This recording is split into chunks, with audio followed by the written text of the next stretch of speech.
Ukrainian forces continue to fight back against the Russian invasion, but the human cost has been high. Reports suggest the leaders of Germany, France and Italy all plan to visit Ukraine before the G7 meets later in June. France goes to the polls on Sunday to elect lawmakers after President Emmanuel Macron secured a second term in April. Tens of thousands of protesters in the US demand action on gun controls after 2 deadly mass shootings last month. Ukraine is still managing to hold on to the Azot chemical plant in Severodonetsk, where hundreds of people are sheltering. Officials suggest around 800 civilians are holding out in bomb shelters under the plant. Meanwhile, as cars and military vehicles carry flags of Russia and the Luhansk People's Republic, the de facto authorities admit they don't have control of the whole city. Severodonetsk is not completely 100% liberated, he says. The Ukrainian military servicemen of the Ukrainian Nationalist Battalion still remain in the industrial area of the Azot plant, from where they're shelling the city. So it's impossible to call the situation calm in Severodonetsk, or to say it's completely ours, that we can go there and organize restoration works. Some 10,000 Ukrainian soldiers are thought to have died since the Russians invaded, around 100 every day. Although the figures are approximate, it's the first time Kiev has given the death toll. But Ukrainian artillery units are continuing to fight back on Russian positions with whatever weapons they have, including Grad multiple rocket launchers. But the cost has been high. Hundreds of recent graves can be seen outside Mariupol. Some are empty. The Ukrainian authorities have been digging them since the Russian military operation started in February.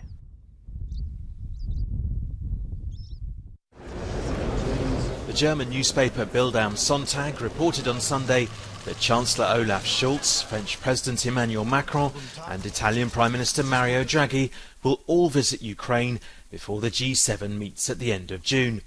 But none of the leaders have yet confirmed that the visit will go ahead.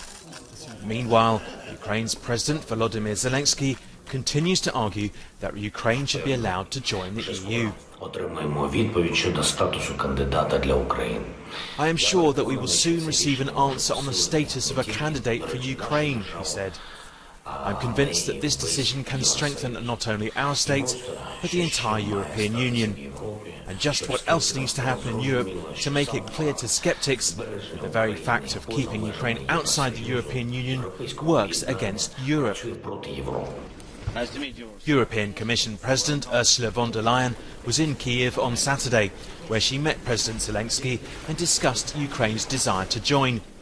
She said that the EU's executive arm was working hard on an assessment of Ukraine's eligibility.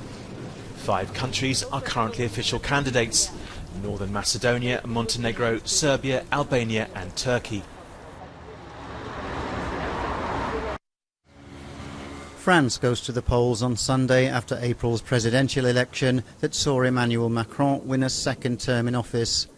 This time people are voting in the first round of the legislative elections, choosing 577 lawmakers for the country's National Assembly. Macron is aiming to win an absolute majority, for which his party will need a minimum of 289 seats.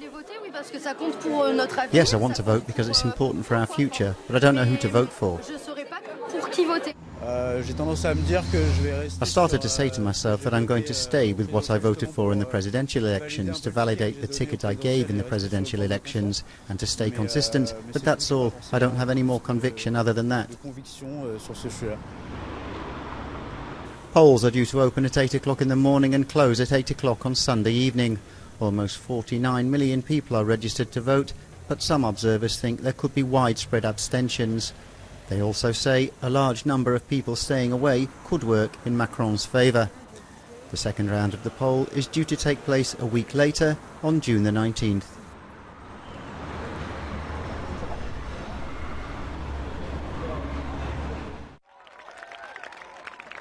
Thousands of people rallied in the United States on Saturday demanding action on gun violence after Republican politicians repeatedly blocked attempts at strengthening firearms laws.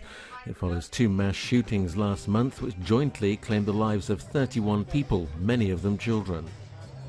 Are you ready, young and old and in between, to be the generations that make ourselves heard from ballots, not bullets? President Joe Biden backs moves to toughen laws on firearms. Keep marching. It's important. Look, this has to become an election issue. The way people listen, senators, congressmen, is when people say, this is going to affect my vote. Too many people are dying needlessly. And what's even being proposed in the House and Senate is marginal. I mean, it's important, but it's not all that needs to be done. Demonstrators in New York carried signs and banners demanding action to control guns. Ease of access to firearms combined with mental health problems have both been in the spotlight after the shooting at Robb Elementary School in Uvalde in Texas and on a black-run grocery store in Buffalo, New York last month. But opponents of tougher rules insist mass shootings are a mental health issue, not a weapons problem. Opposition from many Republican politicians has long been a hurdle to any significant changes.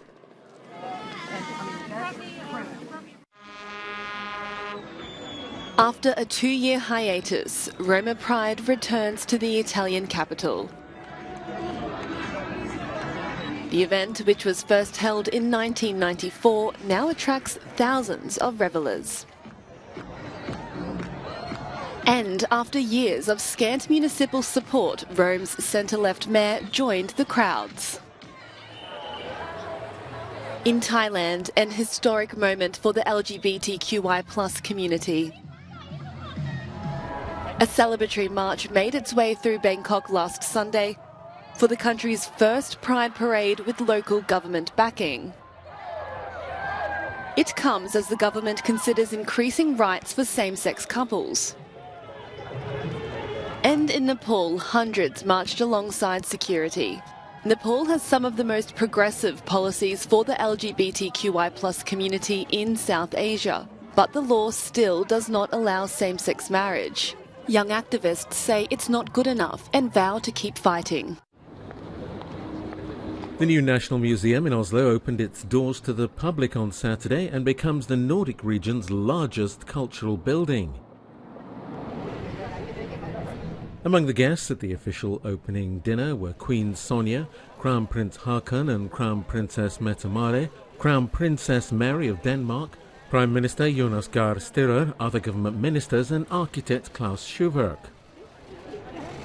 The new National Museum is the biggest museum in the Nordic countries, and it is built to contain, preserve and display our amazing collection of visual arts, crafts, design and architecture dating back from antiquity and up until the present day. With 13,000 square metres of exhibition space, the museum is the largest in the Nordic countries and includes the Scream by Edvard Munch, amongst 6,000 other art pieces in its permanent collection. The new museum took 8 years to build at a cost of €617 million. Leonardo da Vinci's unfinished masterpiece, St. Jerome in the Wilderness, is on show at Château de Croix-Luçay-Amboise in the Loire Valley. The enigmatic artist spent the last 3 years of his life there. The painting is on loan from Vatican museums. You can clearly see a fingerprint. That's what's called finger painting, a kind of finger wipe that creates a slight blur and a slight sfumato, or blending. It's particularly moving because everyone's experienced being fingerprinted, and here we have Leonardo's fingerprint from 535 years ago.